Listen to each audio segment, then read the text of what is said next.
Corria o ano de 1764 em uma região pacata do reino francês, quando uma série de macabros ataques tirou o sono de quem ali vivia, e até hoje intriga pesquisadores e mexe com a imaginação popular.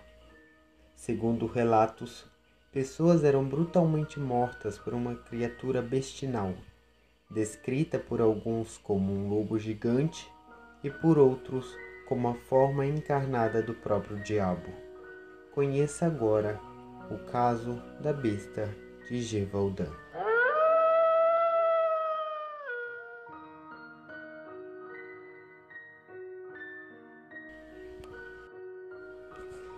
Nossa história começa em maio de 1764, que é quando temos o primeiro relato registrado de avistamento de tal criatura.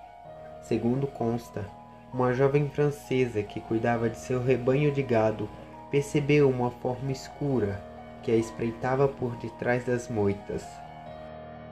A besta teria atacado o gado, mas facilmente repelida pelos touros. Então, os animais entraram em uma luta corpo a corpo, e isso deu tempo para que a jovem conseguisse fugir. Ao chegar ao vilarejo onde ela morava, ela contou a todos o que tinha acontecido, e os homens se armaram e voltaram ao lugar onde a criatura teria aparecido. Ao chegar lá, encontraram alguns animais feridos, mas nem sinal do suposto monstro. No mês seguinte, uma criança foi buscar água em um riacho e não retornou.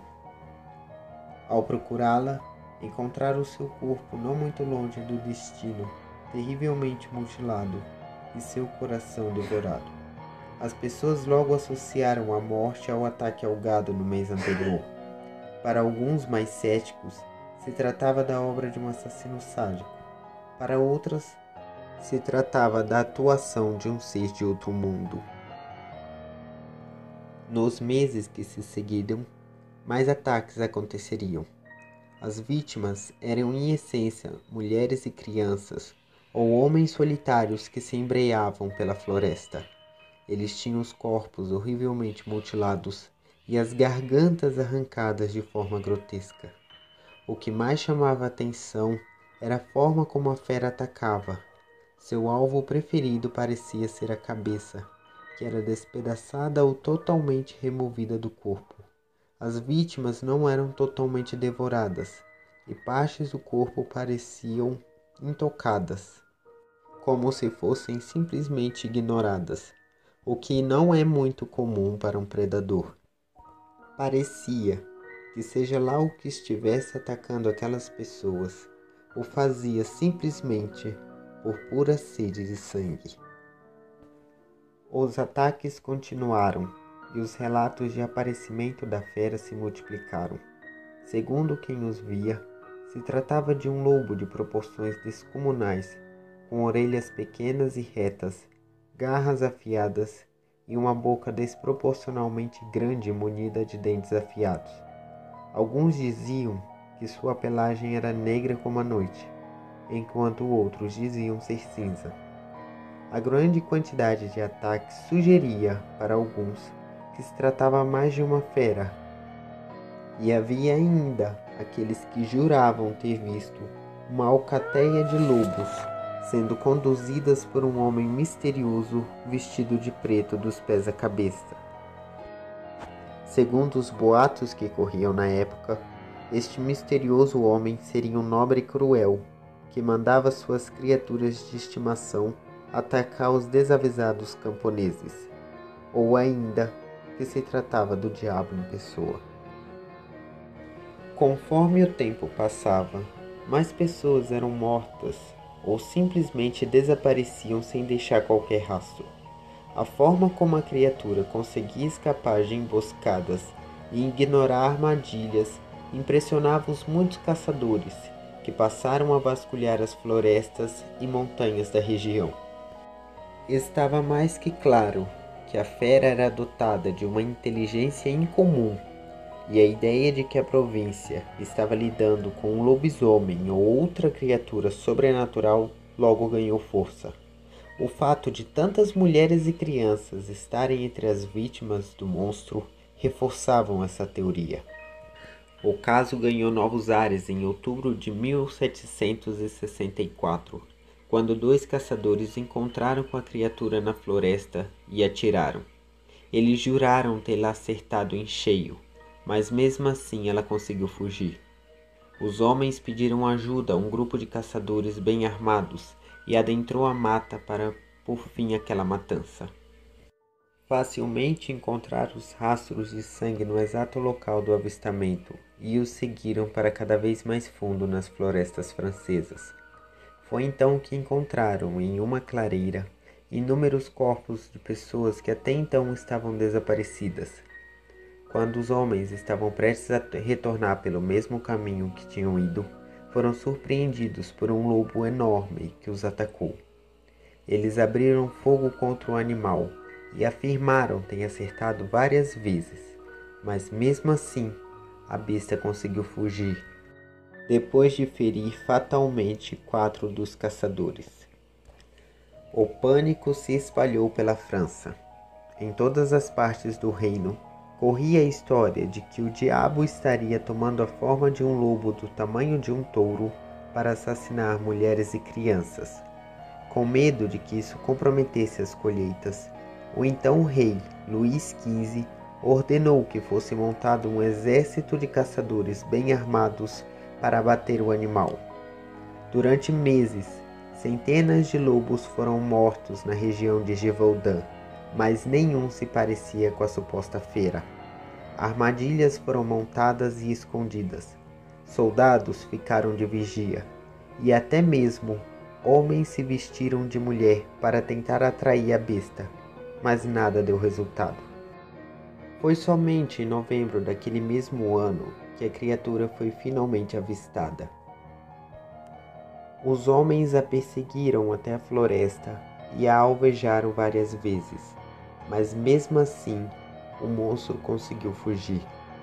Certos de que a criatura não sobreviveria aos ferimentos e que era uma questão de tempo até a sua carcaça ser encontrada, eles retornaram a Paris e foram recebidos como heróis.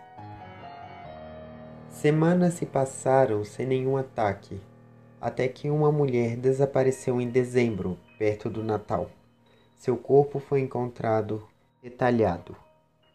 Diante das críticas por não ser capaz de acabar com a ameaça da besta sobre seus súditos, Luís XV ofereceu uma verdadeira fortuna como recompensa para o homem que abatesse o monstro. Exigiu ainda que o corpo fosse exibido como forma de acalmar a população. O dinheiro atraiu caçadores de toda a Europa e do norte da África. Após a morte de mais 2 crianças, o rei contratou um guarda-caça chamado Deneval, que tinha a reputação de ser o maior caçador da França. O homem reuniu caçadores experientes bem armados e partiram em busca da criatura. Em meados de maio de 1765, o grupo encontrou a fera, que fugiu para a cidade e matou várias pessoas em um ataque de fúria. Revoltados, os camponeses se armaram com paus, pedras, ferramentas e quaisquer coisas que pudessem ser usadas como arma e marcharam para dentro da floresta em busca do monstro, mas acabaram enfrentando outro ataque brutal. Mais mortes teriam acontecido não fosse a chegada de Deneval e seus homens para afugentar a criatura. Após este acontecimento, ele desistiu da perseguição. Perturbado com tudo o que estava acontecendo, Luís XV contratou Antoine de Beauterne, um renomado taxidermista, famoso por caçar criaturas exóticas na África. Beauterne organizou um grupo de 40 caçadores experientes e uma dúzia dos melhores cães farejadores. Os homens exploraram as florestas e uma área rochosa, isolada e repleta de ravinas próximas ao vilarejo.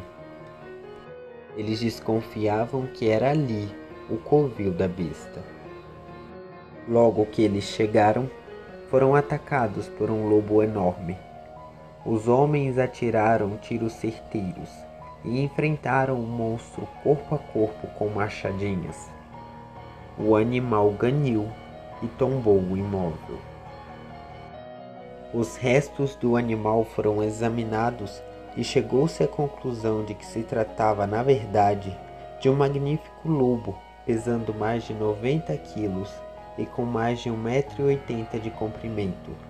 Por mais de um ano, as coisas ficaram tranquilas em Gévaudan e a vida foi voltando ao normal. Mas na primavera de 1767, as mortes recomeçaram. 2 crianças desapareceram e o corpo de uma mulher foi encontrado em um descampado. Voltaire foi chamado para retornar a Gévaudan, mas ele afirmou que as mortes eram a obra de um maníaco. Um homem misterioso chamado Jean Chastel se ofereceu para matar a fera. Diferente dos outros, ele não era um caçador experiente, mas um especialista em superstição. Segundo Chastel, a nova onda de ataque era obra de um homem que tinha uma besta sanguinária presa ao corpo e que vinha à tona com a luz da lua cheia e o transformava esse homem em um assassino sanguinário. O especialista conseguiu convencer a população a doar objetos de prata e derreteu-os para produzir projéteis, que foram abençoados pelo padre local. Na madrugada, Jean foi para a orla da floresta, acompanhado de alguns homens. Perceberam uma movimentação e uma grande besta em forma de lobo irrompeu da escuridão e os atacou. Chastel disparou com sua pistola, e as balas de prata pura atravessaram o corpo da criatura, que caiu fulminada. Ela era semelhante à que foi abatida anteriormente, e em seu estômago foram encontrados restos humanos. Foi somente com o abate da segunda criatura que as mortes e os desaparecimentos acabaram. Até hoje não se sabe ao certo o real número de ataques, mas estima-se que variam entre 60 e 100 vítimas fatais e até 200 ocorrências. Tão pouco se sabe a identidade da criatura responsável pelas mortes. Alguns cientistas acreditam se tratar de um lobo com base em exames de DNA. O mais interessante é que o enigma que mobilizou uma nação inteira às vésperas da Revolução Francesa se tornou lenda urbana na região de Gévaudan e até hoje nos intriga.